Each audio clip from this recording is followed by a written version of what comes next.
you would find it interesting and interactive. Let's begin. Abdul light of कर दो। Light of मत करो sir reflection आ रहा था। अरे सारा नहीं, एक लाइट जलने दो बेटा एक लाइट। कोई एक जला दो बस सभी लोग शांत रहेंगे अननेसेसरी कमेंट ना करें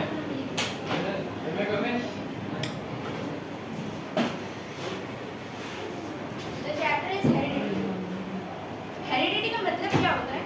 Heredity का मतलब ये होता है transfer of characters from parents to offsprings. Characters का मतलब यहाँ पे ट्रेट्स होता है, observable traits, for example height, skin colour, complexion etcetera. Traits यहाँ पे दो तरह के होते हैं, इनहेरिटेड ट्रेट्स और acquired traits.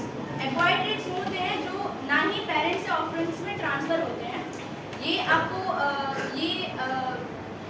Acquired traits example होते हैं एक्वायर्ड ट्रेट्स की आपके पीयर से, for example scars, acquiring knowledge etcetera.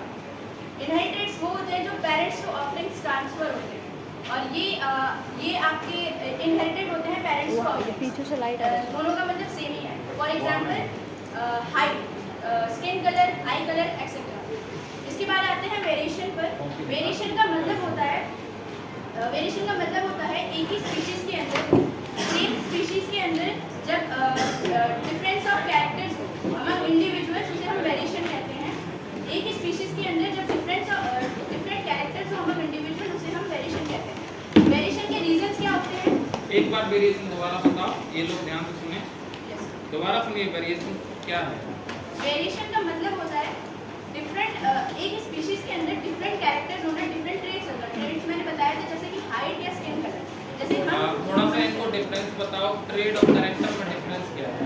Sir character he trait होते हैं, कैरेक्टर ही ट्रेड होते हैं ऐसा इनका मानना है। और ट्रेट का एग्जांपल होते हैं जैसे कि sir height, skin colour, I colour, shape of eyes, shape of note करें ये सब।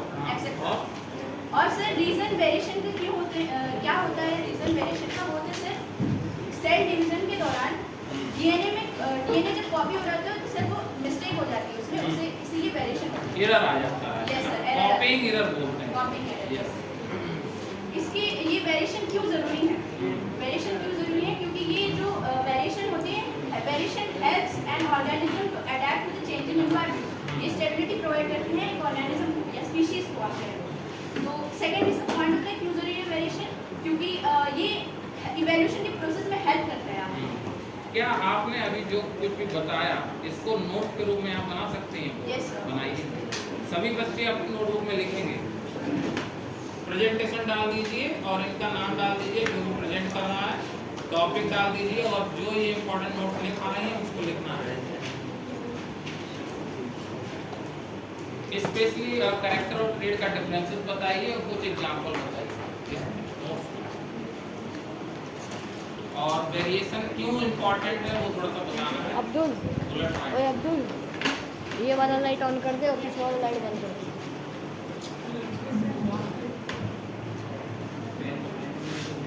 पेन सेलेक्ट कर लो, हाँ। मूव नहीं करेगा।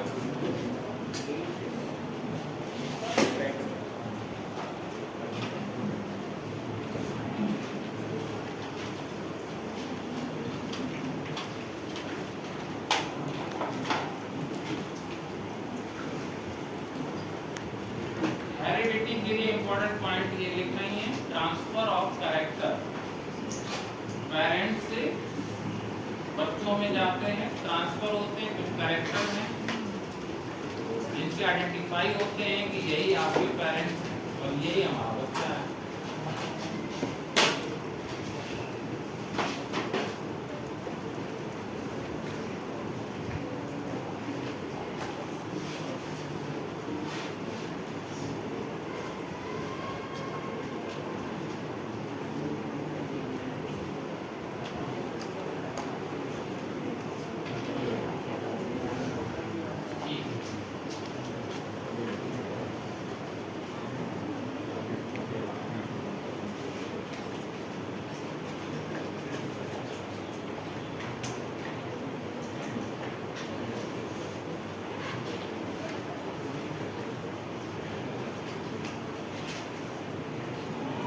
अभी एक पॉइंट ये बताने वाली है कि कैरेक्टर क्या होता है।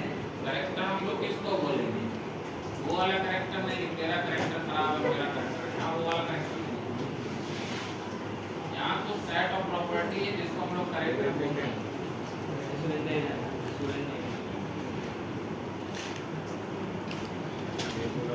I think you are not used to this. That is why हाथ से भी लिख सकते हैं अगर प्रॉब्लम आ रहा है तो हाथ से लिख के देखो।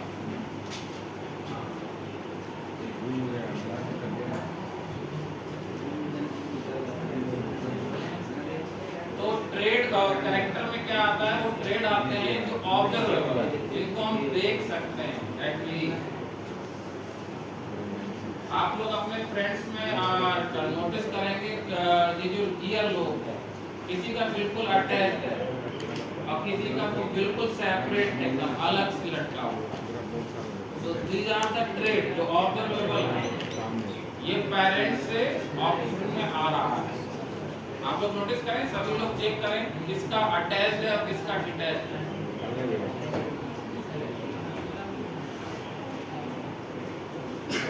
इसमें जैसे हाइट बोल रहा है, स्किन कलर बोल रहा है,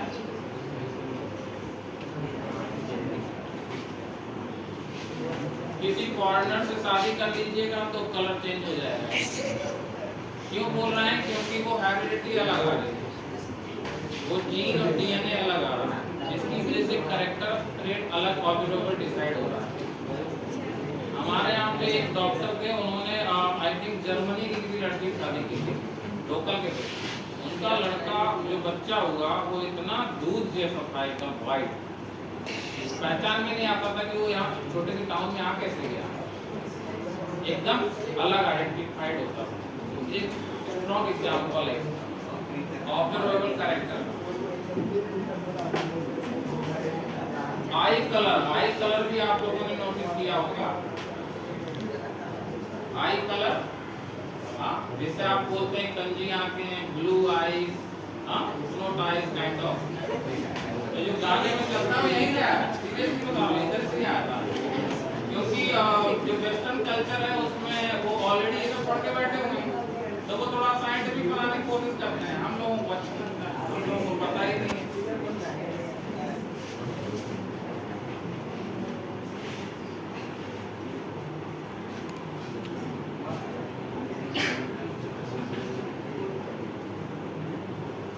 आप लोग भी देख लीजिएगा, एक ऑब्जर्वेशन है, आप लोग देखिएगा कि आपके पास जितने भी टीचर यहाँ पढ़ाने आते हैं उनमें से अगर किसी का हाइट बहुत कम है, फिर आप देखेंगे कि आप उसको क्या वैल्यू नहीं देंगे, आप उसकी बात ही ना, आपको लग रहा है कि तो लड़का टाइप है, ये तो हमसे छोटा है, काइंड ऑफ ऐसा रहेगा। क्यों? क्योंकि इस ट्रेड का हमारे ऊपर इम्पैक्ट हो रहा है। ज्यादा हाइट है तो हम समझते हैं हमसे बड़ा है, रिस्पेक्ट करनी चाहिए, तो वो सीन आ जाता है। दूसरा ये अगर हमने हरकत की तो मारेगा वो, दूसरा ही आ जाता है। तो ये ऑब्जर्वेबल ट्रेड है, देख सकते हैं किस तरह से हमारे बिहेवियर और लाइफ स्टाइल को चेंज करते हैं। और ये सब कहाँ से आ रहा है? तो हेरिडिटी से आ रहा है।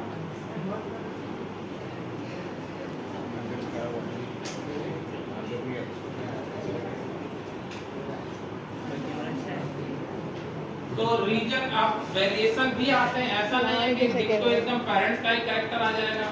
पेरेंट्स मान लीजिए बेवकूफ हैं दिमाग से, इसका ही मतलब ना बच्चा पागल पैदा हो जाएगा, करेक्ट? तो बच्चा इंटेलिजेंट हो सकता है, लेकिन हाँ हाई चांस है कि वो पागल भी हो सकता है।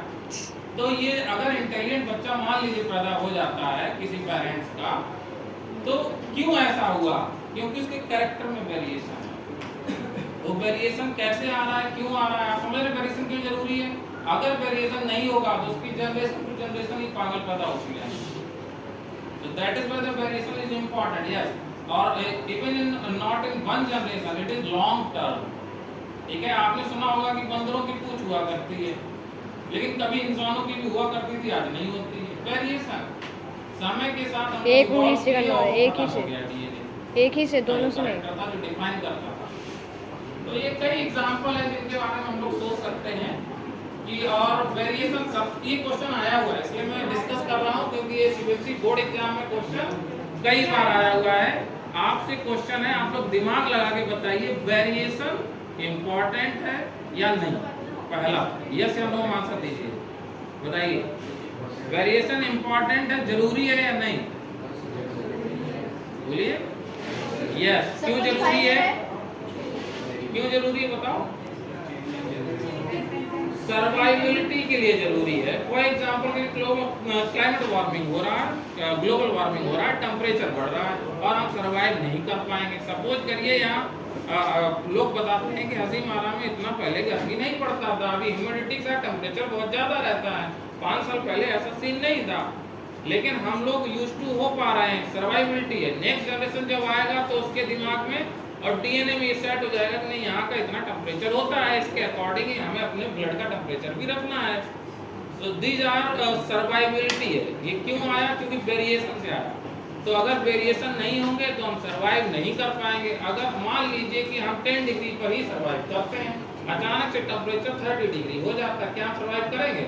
नहीं करेंगे। तो हमें क्या करना पड़ेगा? वेरिएशन करना पड़ेगा। This question came from the CBSE board exam. Variation is important to survive. और ये आता ही आता है, 3 नंबर का क्वेश्चन है, इसको लिख लीजिएगा, इंपॉर्टेंट है। Why variations are important for an species और ऑर्गेनिज्म।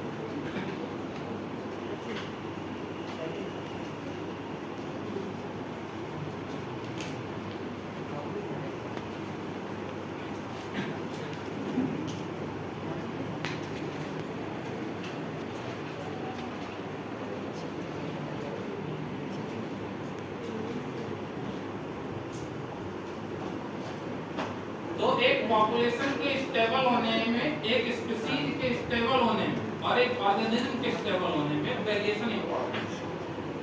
वेरिएशन नहीं होंगे तो इंडिविजुअल सर्वाइव नहीं कर पाएगा, यानी कि पॉपुलेशन सर्वाइव नहीं कर पाएगी, यानी कि स्पीशीज सर्वाइव नहीं कर पाएगी। और फिर इसीलिए हम लोग पढ़ते हैं बायोडायवर्सिटी में कि वो इंडेंजर्ड है, वो क्रिटिकली इंडेंजर्ड है, वो वल्नरेबल है ना, वो एक्सेस में है, वो एंडेमिक है और कुछ हार्मफुल भी है। कुछ ऐसी स्पीशीज भी हैं जो दूसरे को सर्वाइव नहीं करने देती हैं, अपनी सर्वाइविलिटी को बढ़ाने के लिए। This kind of variations are important to survive.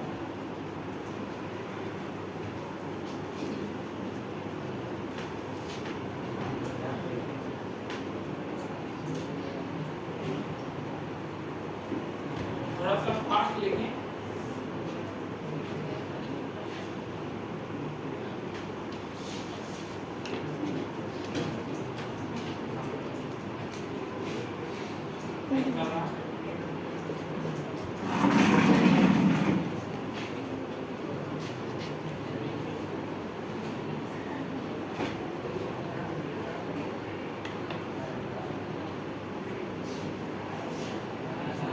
उससे नहीं होगा सर, प्रीव्यू प्रीव्यू से होगा।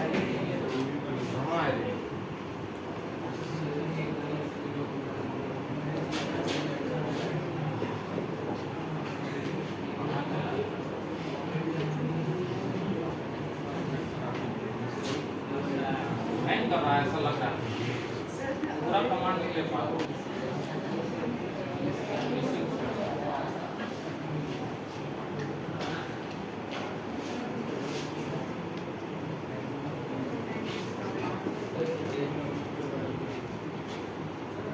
चलिए आगे बताएं, एक्सप्लेन करें थोड़ा सा। ये तो मैंने बता दिया, आगे बताएं। काजल का कोई रोल है इसमें? कौन सा टॉपिक बताएंगे आप? अच्छा अच्छा, ये हो गया आपका कुछ बताना है? हाँ बताइए। वेरिएशन के बाद हम आते हैं जेनेटिक्स पे। जेनेटिक्स एक ब्रांच ऑफ बायोलॉजी है जो हेरिडिटी और वेरिएशन को दोनों एक साथ स्टडी करते हैं, उसे हम जेनेटिक्स कहते हैं। फिर हम जीन पे आते हैं।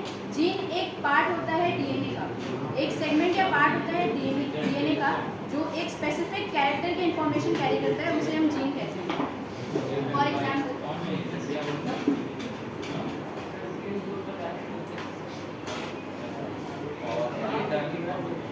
आगे आगे बताइए, एक्सप्लेन कर दीजिए। लिखना थोड़ा एक्टिव हो रहा है, एक्सप्लेन कर दीजिए, लोग समझेगा, बुखार लोगों का। जीन का मतलब ये होता है, जीन एक सेगमेंट या पार्ट ऑफ डीएनए होता है जो एक पर्टिकुलर कैरेक्टर की इंफॉर्मेशन कैरी करता है, उसे हम जीन कहते हैं। तो सर एग्जाम्पल मैं यहाँ पे दे रही हूँ। क्या जीन डीएनए का पार्ट है? बताइए। यस सर, एक पार्ट है, सिर्फ एक पार्ट। डीएनए का एक पार्ट है, तो Yes. डीएनए के किस पार्ट को हम जीन कहेंगे? सर एक पर्टिकुलर पार्ट जो एक ही कैरेक्टर की एक इंफॉर्मेशन किसी कैरेक्टर, मतलब मान लीजिए कि डीएनए है, उसका कोई पार्ट है, वो केवल हाइट को डिकोड करता है, हाइट को रिप्रेजेंट करता है, तो हम उसे बोल देते हैं जीन। यानी कि एक डीएनए में कई जीन होते हैं और हर जीन एक या एक से ज्यादा कैरेक्टर को डिकोड कर सकता है। ये इंपॉर्टेंट है, ये सब आपको बनाना है, फ्लो चार्ट बना के आना है इसका, डीएनए और जीन का, क्रोमोसोम का। अच्छा, ये डीएनए कहाँ होता है, जरा क्रोमोसोम से थोड़ा लिंक करके बताओ। यस एक नया पेज ले लो, ऐड करके, ऐड अरे वो रहा प्लस लिखा होगा, आप बना के बड़ा बड़ा लिखो तो।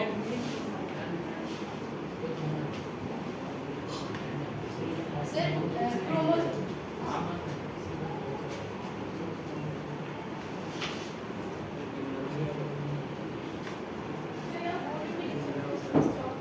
जॉब है क्या, तो लिखिए। इतनी देर से आपने बोला क्यों? लाइट जला दो, एक लाइट जला दो, सभी को पता है एक ला, एक केवल एक। ये वाले ऑफ कर दो, पीछे वाले बस। बस ठीक है, आप डिस्टर्ब नहीं करना उधर से। चलिए इस पे लिखिए फटाफट।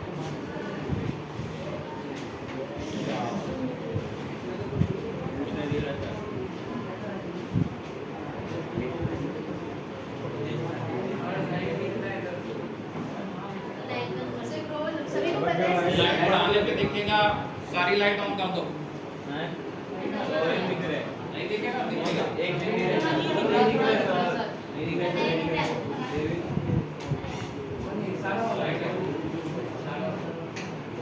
अभी दिखेगा, पेशेंस रखिए।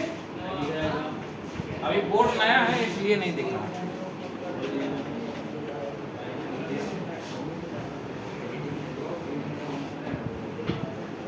लिखने की कोशिश करें, बैठे ना रहे। क्या नाम था प्रणव श्रीवास्तव? कहाँ है हमारी कॉपी किताब? नहीं समझ तो रहे हो, बिना पेन चलाए मत समझो, कॉपी पे चलना चाहिए।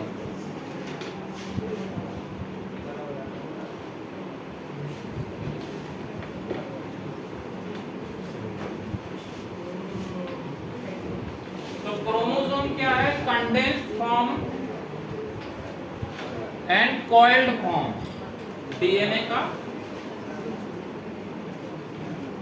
क्रोमेटिन क्या है? Scattered form. ये आप 9th में ऑलरेडी पढ़ चुके हैं, इस पे क्वेश्चन भी मैंने दिया था, मुझे याद है एक एग्जाम में, कि what is the difference between the chromosome and chromatin. Yes हाँ,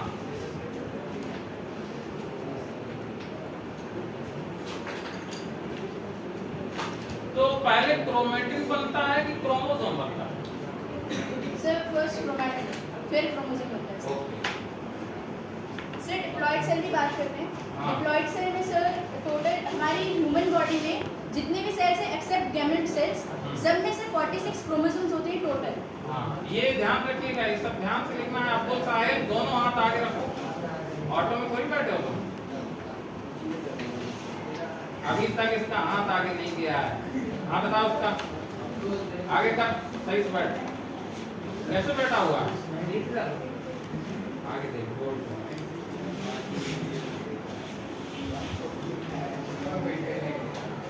टोटल 46 क्रोमोसोम्स होते हैं, 23 पेयर्स होते हैं। 23 पेयर्स होते हैं, 46 क्रोमोसोम होते हैं।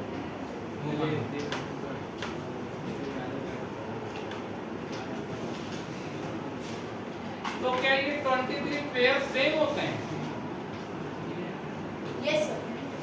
सर 23 पेयर्स सेम नहीं होते हैं, उनके जो पेयर्स होते हैं, जैसे कि सर ये एक पेयर है सर, ये दोनों सेम होंगे। Okay okay, pair mutually same है आपस में। Yes sir. बट मैं कह रहा हूँ क्या 23 अमॉन्ग जो टोटल है नो सर, वो क्या वो वो सेम सारे है? सेम है सर। नहीं है। Yes sir.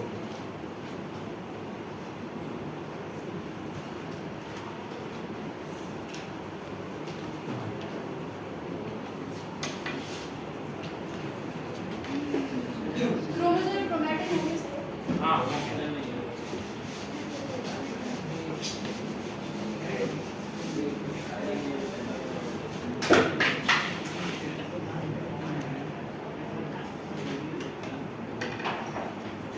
अभी क्या बता रहे हैं? Sir haploids. अच्छा अब एक काम करते हैं, इसको थोड़ा सा रोकते हैं, अब काजल को दे दो।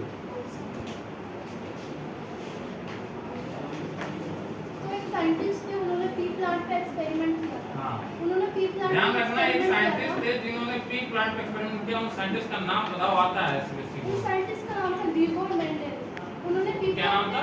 Gregor Mendel. हाँ Gregor John Mendel, I think ऐसा नाम था, करेक्ट। हाँ इंपॉर्टेंट है ये, ठीक है। किस प्लांट पे किया ये भी पूछा जाता है, पी प्लांट पे किया है। आगे सो उन्होंने पी प्लांट के दो डिफरेंट टाइप दिए, एक टॉल पी प्लांट और एक हाँ। Short P plant. हाँ उन्होंने पी प्लांट का टॉल रिप्रेजेंट किया था कैपिटल टी से, और शॉर्ट Capital। प्लांट को स्मॉल टी से small t। रिप्रेजेंट किया था। हम्म, सो उन्होंने उन दोनों प्लांट के बीच में हाँ। क्रॉस पॉलिनेशन किया था। हाँ। क्रॉस पॉलिनेशन का रिजल्ट था जो कि F1 जनरेशन था। हाँ तो जो फर्स्ट जनरेशन में क्रॉस करेंगे तो उसको F1 बोल देंगे, नेक्स्ट जनरेशन में कराएंगे तो उसको F2 बोल देंगे, ऐसा उन्होंने रिप्रेजेंट किया। आगे और F1 जनरेशन में जो रिजल्ट था वो टॉल प्लांट और शॉर्ट प्लांट था। हाँ मतलब ठीक है, रिप्रेजेंट कीजिए बोर्ड पे जरा इसको।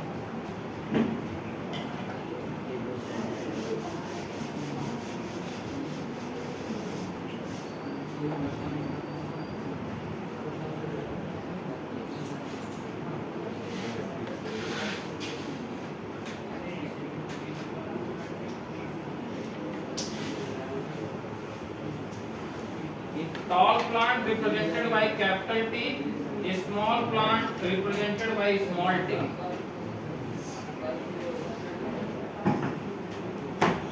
And दोनों के बीच में कराया गया cross pollination. Then he realized something, observation था उनका।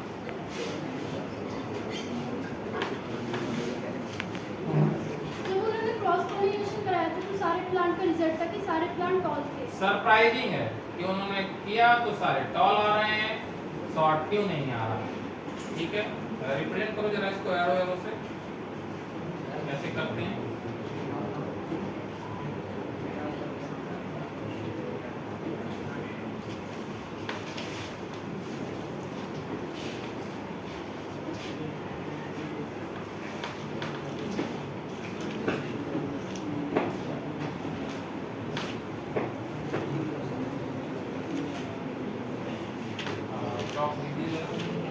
आई थिंक इसमें फॉर एग्जांपल इन्होंने रिप्रेजेंट किया कैपिटल टी को और इन्होंने रिप्रेजेंट किया स्मॉल टी को, और उन्होंने कराया क्रॉस पॉलिनेशन, तो इस तरह दिखाते हैं।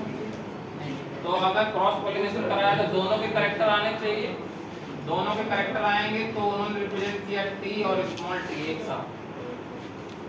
तो उन्होंने कहा कि अगर इसमें दोनों के कैरेक्टर हैं तो ये टॉल होना चाहिए, तो शॉर्ट भी हो सकता है, दोनों प्रोबेबिलिटी है। वाई ऑलवेज ओनली टॉल, और अगर ये टॉल हो रहा है और इसमें शॉर्ट कैरेक्टर भी है, इसका मतलब है कि टॉल क्या कर रहा है, डोमिनेट कर रहा है। इसीलिए उन्होंने यहाँ पे दो कंसेप्ट इंट्रोड्यूस किए, एक डोमिनेंट का और एक रिसेसिव का। ठीक है, तो उन्होंने बोला कि जो टॉल वाला कैरेक्टर है इसको इन्होंने कहा कि ये डोमिनेंट है, और जो शॉर्ट वाला है इसको उन्होंने बोला रिसेसिव। आगे बताओ। डोमिनेंट ट्रेट वो होता है जो शॉर्ट प्लांट को छुपा देता है, और जो रिसेसिव होता है वो वीक प्लांट होता है जो कि छुप जाता है। शॉर्ट वाला प्लांट विजिबल नहीं होता है, और जो टॉल प्लांट होता है वो विजिबल होता है। और उन्होंने सेकंड एक्सपेरिमेंट किया था, ये जो F1 जनरेशन थे उसमें सारे प्लांट्स को कंबाइन किया था, और जो रिजल्ट था उसमें से 3 प्लांट्स आए थे, 2 टॉल प्लांट और 1 क्या इस शॉर्ट क्रॉस प्लांट। को बता पाएंगे इस बोर्ड पे? क्रॉस ये वाला नहीं, ठीक है, आगे बताइए। फिर सारे टॉल प्लांट हाँ, रेशियो क्या आया? रेशो 3:1 था 3:1 आया। कौन सी जनरेशन में? F2 generation. F2 generation.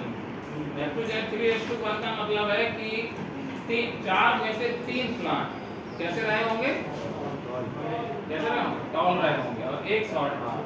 इसका मतलब है कि यहाँ से चला, कहाँ से, F1 जनरेशन से चला, F2 पे पहुंचा, यहाँ पे टॉल था, अगेन इसका सेल्फ पॉलिनेशन कराया क्रॉस, तो बाद में पता लगा कि उसमें टॉल भी आ रहा है, शॉर्ट भी आ रहा है। जहाँ पे उन्होंने ग्रेगर जॉन मेंडल ने कंफर्म किया कि अगर इसमें शॉर्ट भी आ रहा है, इसका मतलब है कि शॉर्ट वाला कैरेक्टर यहाँ से चल रहा है, बाहर से तो नहीं आया, क्योंकि ये पहले यहाँ क्रॉस हुआ फिर आगे क्रॉस हुआ सेल्फ में। तो यानी कि जो F1 जनरेशन थी वो शॉर्ट कैरेक्टर को रखे हुए थी, जो यहाँ पे रिप्रेजेंट या फिर बोले कि डोमिनेंट नहीं हो पाया, लेकिन फर्दर नेक्स्ट जनरेशन में वो कुछ कैरेक्टर में जाके डोमिनेंट होता है। इससे उन्होंने कंफर्म किया कि देखिए भाई कैरेक्टर तो दोनों ही होते हैं, बस फर्क इतना है कि कौन सा डोमिनेट करेगा और कौन सा नहीं करेगा, ठीक है। और फिर भी अगर हम लोग रेशियो वाइज भी देखें तो हम देख पा रहे हैं कि 3 टॉल आ रहा है 1 शॉर्ट आ रहा है, अभी भी टॉल ही डोमिनेट कर रहा है। आगे कुछ बताना है? So sir, इन एक्सपेरिमेंट के बेसिस पे उन्होंने लॉ बनाया था, पहला लॉ था लॉ ऑफ डोमिनेंस। हाँ। सो लॉ ऑफ डोमिनेंस में ये था कि दो जेनेटिक्स के, तो आप लोग नाम लिख लीजिए लॉ ऑफ डोमिनेंस। इन्होंने इसी क्रॉस पॉलिनेशन के बेसिस पे पी प्लांट में कुछ लॉ डिसाइड किए और वो लॉ बोर्ड एग्जाम में आते हैं। इसमें पहला ये बताने जा रहे हैं।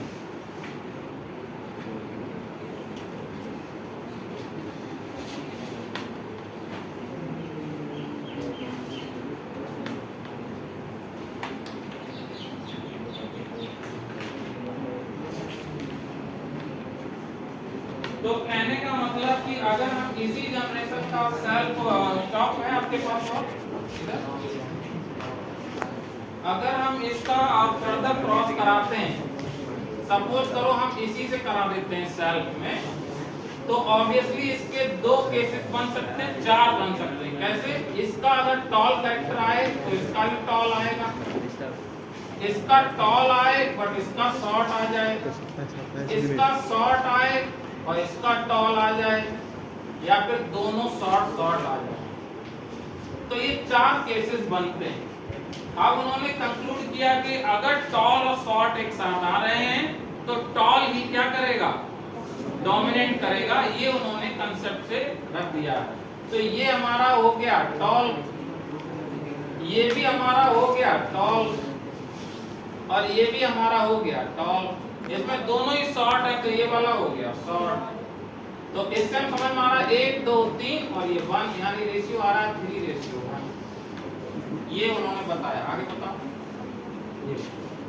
अगर एक ऑर्गेनिज्म में 2 जीन्स होते हैं तो जो टॉल प्लांट होता है वो डोमिनेंट होता है, वो विजिबल होता है, और जो शॉर्ट प्लांट होता है वो विजिबल नहीं होता है।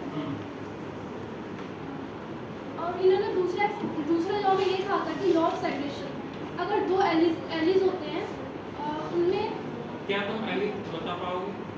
Allies is a different type of gene which control a particular function. Okay. और ठीक है, आप क्या बताना चाह रहे हैं बताइए। हाँ आइए।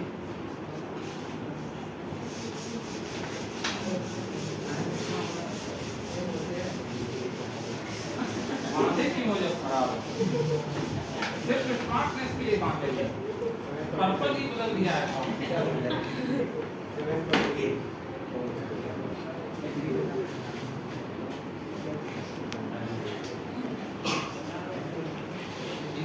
सेक्स डिटरमिनेशन क्या होता है? ये एक प्रोसेस है जिसमें कि ये डिटरमाइन हो पाता है कि आने ये बहुत वाले इंपॉर्टेंट है। सबसे बड़ा ध्यान रखिएगा आप लोग, इस पे क्वेश्चन आता है 3 नंबर का सीबीएसई बोर्ड एग्जाम में हर साल आता है क्वेश्चन, प्री बोर्ड में भी आता है, इसलिए इसको बहुत ध्यान से पढ़ें।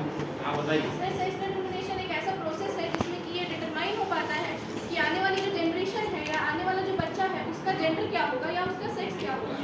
और ये इस चीज को भी डिटरमाइन करता है कि सेक्स रिलेटेड हार्मोनल ट्रेट्स क्या रहेंगे, क्या होंगे, इस चीज को डिटरमाइन करता है। तो इसी प्रोसेस को कहते हैं हम सेक्स डिटरमिनेशन।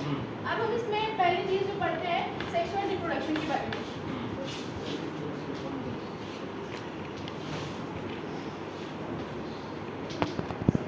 अब ये मेल है, मेल के पास होता है XY क्रोमोसोम। हाँ, तो मेल को हम लोग रिप्रेजेंट करते हैं XY क्रोमोसोम से, और फीमेल के पास होता है XX क्रोमोसोम। जी। मान लीजिए इन दोनों के बीच में रिप्रोडक्शन हुआ तो फीमेल ने दिया यहाँ पे X क्रोमोसोम, और अगर मेल ने भी X क्रोमोसोम दे दिया हाँ तो ये XX मेल के बन जाता है गर्ल चाइल्ड।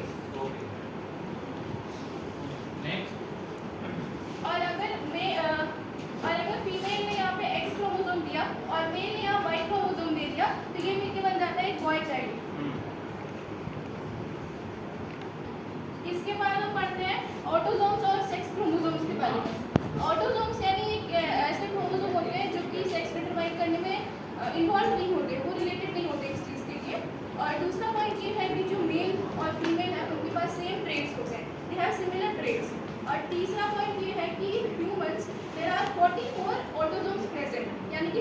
पेयर्स। और यही सेक्स क्रोमोसोम्स की अगर हम बात करें तो ये सेक्स डिटरमाइन करने में और सेक्स रिलेटेड हार्मोनल ट्रेट्स में, इन सब चीज़ों में ये इन्वॉल्व होता है। और अभी हमने पढ़ा कि मेल के पास XY क्रोमोसोम होता है, फीमेल के पास XX क्रोमोसोम होता है, तो definitely they are not same.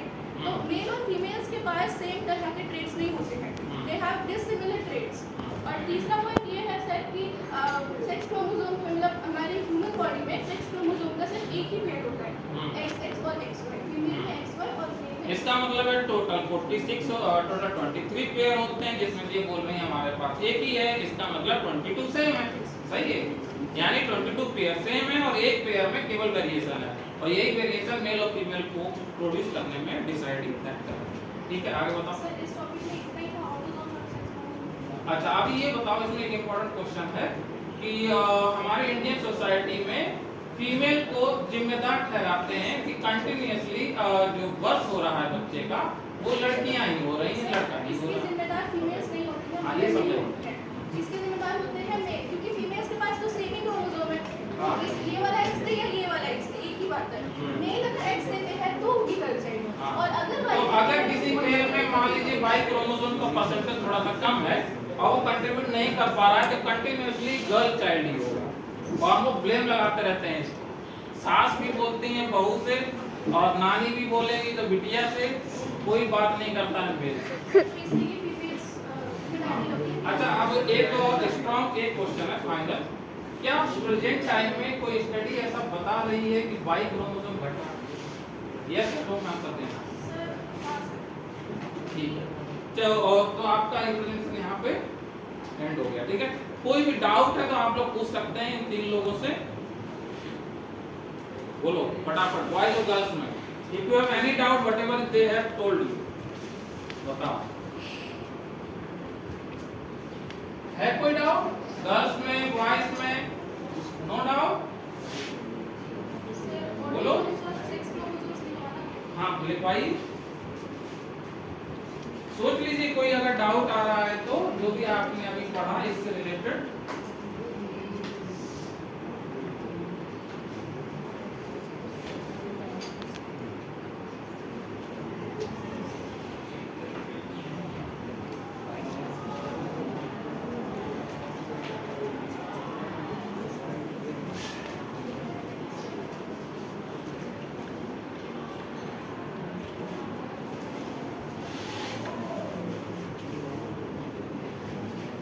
Girls में कोई डाउट नहीं आया,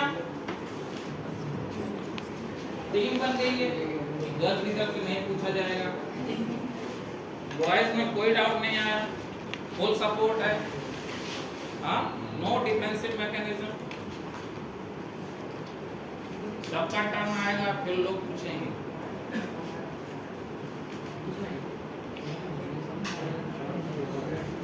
Chromosomes that are not really involved in determining sex, autosome बोलते हैं।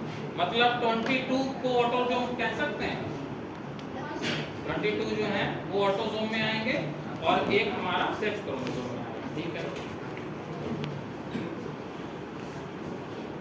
तो सेक्स क्रोमोसोम का ट्रेड क्या है, कैरेक्टर क्या है, बता पाएंगे?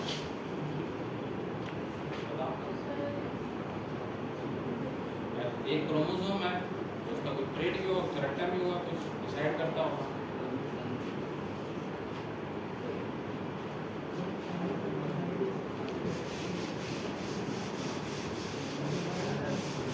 ट्रेड और कैरेक्टर तो जीन डिसाइड करता है ना, जवाब क्यों नहीं दे पा रहे हो तुम? क्रोमोसोम थोड़ी ना, क्रोमोसोम तो सारा ही कैरेक्टर डिसाइड करेगा।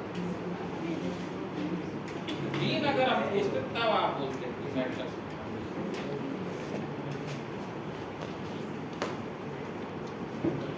सभी लोग इसको नोट कर लें।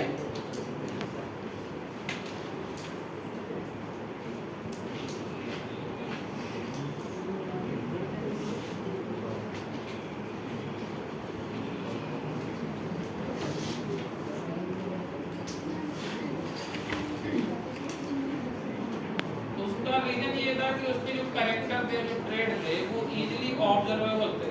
ऐसे बहुत सारे प्लांट्स हैं जिनके ऑब्जर्वेबल नहीं होते हैं, तो उनका एक्सपेरिमेंट सफल नहीं होता। आप मान लो कोई स्टडी कर रहा है, वो भी चाहता है ना ऑब्जर्वर हो और जैसे मान लो मैं ही पढ़ा रहा हूँ तो मैं चाहूंगा ना मेरी प्रेजेंटेशन में थोड़ा एनिमेटेड वीडियो रहे, मैं क्यों फर्जी वीडियो डालूंगा जिसमें रिप्रेजेंट ही ना हो पा रहा हूँ।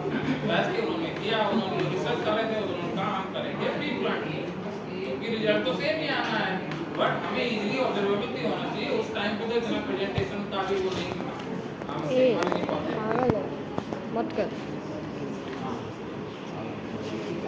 जीनोटाइप जीनोटाइप में क्या लिखना अंदर है? जीनोटाइप में ए मेरा पेन नहीं मिलता तुम लोग को? जीनोटाइप में ऑब्जर्वेबल, जीनोटाइप में फॉर एग्जांपल के लिए इस केस कौन से वाले केस में था, फॉर एग्जांपल के लिए थर्ड केस में जा रहा था और जिसे ट्रेड उसमें था और जो डोमिनेट नहीं कर रहा तो जीनोटाइप तो है लेकिन नेक्स्ट ए मत कर। जीनोटाइप को काइंड ऑफ ऑब्जर्व और उसमें एनवायरनमेंट का फैक्टर भी नॉट ओनली। बिना पूछे क्यों निकाल लेते रे बॉक्स? बिना पूछे निकाल लेता है। ठीक है तो ठीक है, आप लोग इनका केयर कीजिए, थोड़ा अप्रिशिएट कीजिए, इतना मेहनत किया है।